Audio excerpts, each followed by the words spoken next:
Drug culture ఉన్నమాట నిజం. హైదరాబాద్లో స్కూళ్ళు కాలేజీలకు కూడా పాకింది, పబ్లకు పాకింది. ఇది డ్రగ్స్ అయినా మద్యమైనా, మీకు వావిలాల గోపాలకృష్ణ మద్యం గురించి ఒక గొప్ప మాట అన్నాడు. మద్యము బహిరంగంగా విచ్చలవిడిగా దొరకకుండా ప్రభుత్వము చర్యలు తీసుకోవాలి. దొంగ మద్యము, కల్తీ మద్యము రాకుండా ప్రభుత్వము, పౌర సమాజము చర్యలు తీసుకోవాలి. మద్యము సేవించకుండా ప్రజల్లో అవగాహన చైతన్యం పెంచాలి అన్నాడు. అంటే 3 ప్రాంగ్ స్ట్రాటజీ వావిలాల గోపాలకృష్ణ మహనీయుడు, స్వాతంత్ర సమరయోధుడు, ఆయన సూచించాడు. సో అది డ్రగ్స్ కూడా వర్తిస్తుంది.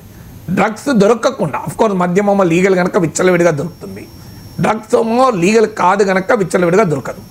కానీ ప్రభుత్వాలే మద్యంను ప్రమోట్ చేస్తున్నాయి, మద్యాన్ని అమ్మండి అని టార్గెట్లు ఇచ్చి అమ్ముతున్నాయి.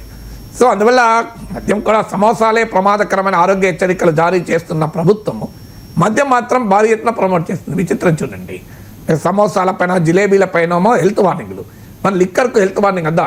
లిక్కర్ హెల్త్ మంచిదేనా? మరి లిక్కర్ ఎందుకు ప్రమోట్ చేస్తున్నారు మీరు? అందువల్ల మీకు డ్రగ్స్ దొరకకుండా ప్రభుత్వం చర్యలు తీసుకోవాలి. ఎందుకంటే ఇది ప్రపంచ మాఫియా.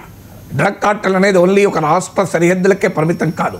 ఇది డ్రగ్ మాఫియా, ఇది గ్లోబల్ మాఫియా. రెండవది ఏంటంటే పౌర సమాజంలో కూడా అవగాహన కల్పించాలి. ఇప్పుడు మీరు మీ చుట్టూ ఎక్కడో చోట ఈ డ్రగ్స్ వాడకం జరుగుతుంది అన్నప్పుడు పౌర సమాజంపై కూడా బాధ్యత ఉంటుంది. సంబంధిత వ్యవస్థలకు తెలపడము, ఎలా దాన్ని అరికట్టడం అని. ఇవాళ పబ్లు లైసెన్స్ తీసుకునేది ఒకదానికి డ్రగ్స్ వాడకం జరుగుతుంది.